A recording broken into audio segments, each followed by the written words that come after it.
A lot of excitement, action, drama, brilliant combinations, missed opportunities. All of this was present in the GMT Blitz tournament, something that all of the players were awaiting for. It had huge implications on the overall rankings because right now it is absolutely unclear who is going to take the top prize of 10,000 Swiss francs. Let's have a look at some of the most interesting moments of the Blitz tournament. We're going to start with the game of Le Quang Liem against Yu Yanyi, the former World Blitz champion and last year's triathlon winner. The Vietnamese Grandmaster here started with a spectacular victory.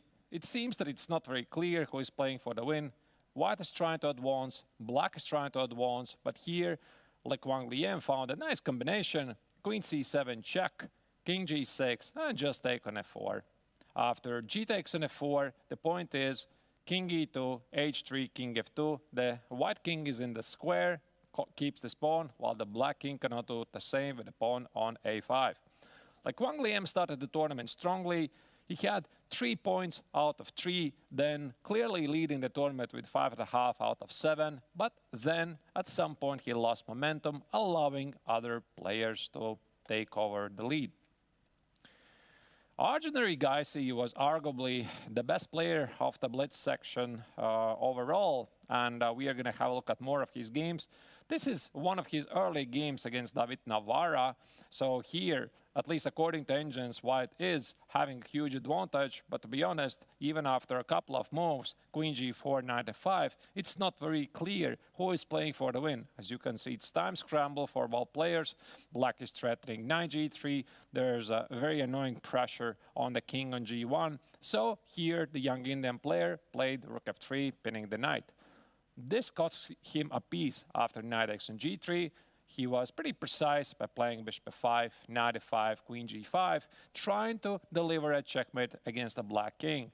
Now Navarra was again in serious time trouble. He blitzed out queen g7, and after queen h5, he did not pick up queen h7. After queen h7, White would have played rook f5. Again, crazy combination because rook f5 is impossible. Rook f8, king g7, rook e7 would have simply won the queen. However, after rook takes on f5, Black could have just taken, after rook takes on f5, Black could have just taken queen takes on h5 with about equal chances. What happened, of course, is that in the time scramble, it's very difficult to remain objective.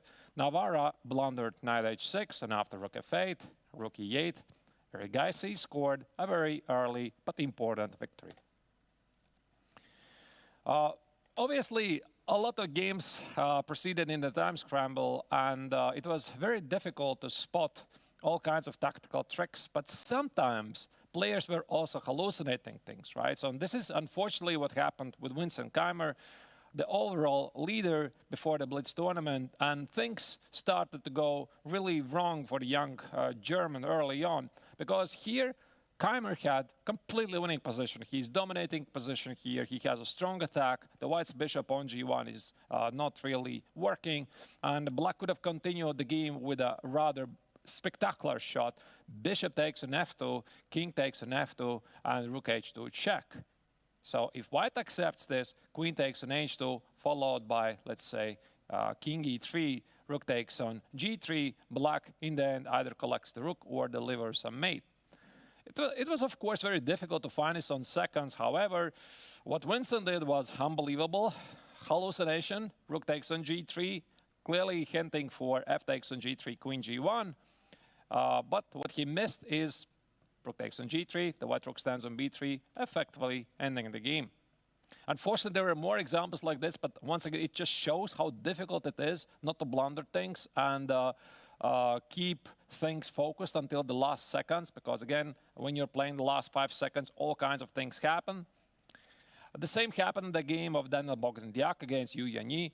White is completely winning. However, he is down on the last 5 seconds. What did Romanian Grandmaster do? He played king e4. The idea, of course, is obvious. He wants to play king e5, win the pawn on f6, but it jumps into f5, and white loses a rook. Also, for Ramin Bassem, the tournament was not particularly successful, similarly like in Chess 960 tournament, which ended badly for him.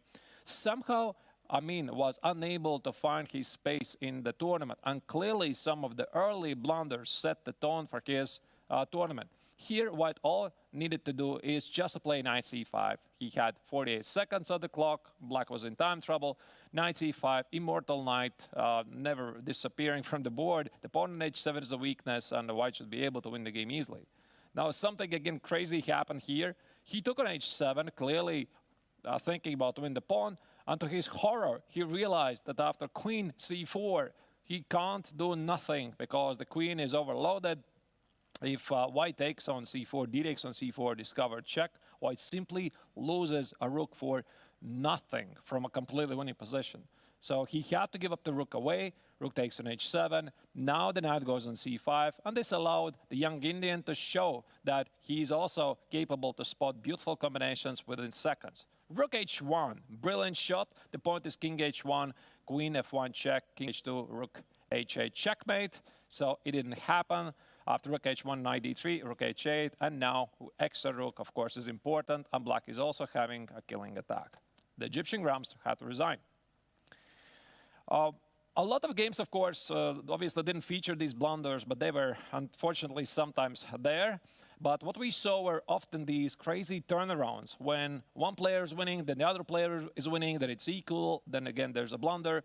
So it was quite difficult to follow.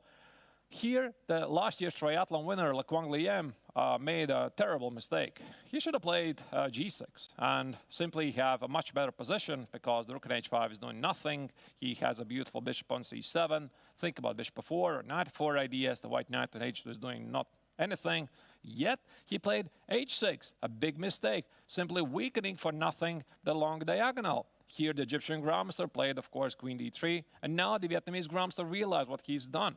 He tried to correct things with bishop takes on h2, and all white needed to do here is play king takes on h2 and queen h7 check should the scene favor